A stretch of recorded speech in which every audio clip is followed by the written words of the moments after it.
Okay, this is the Stapleless stapler from Japan. It's kind of like a hole punch.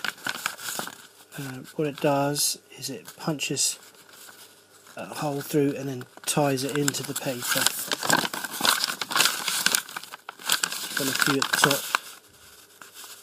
top. Just doing it once is a bit of a weak join, so you have to do about 4 or 5. A bit like a binder really, but the paper binding itself. This is on a sheet to make a kind of envelope thing.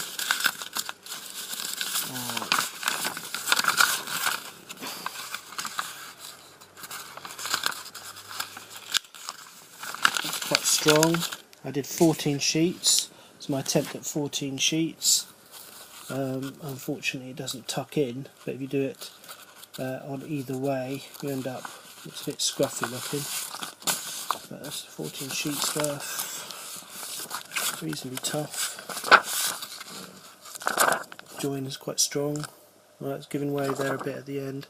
That's a shake.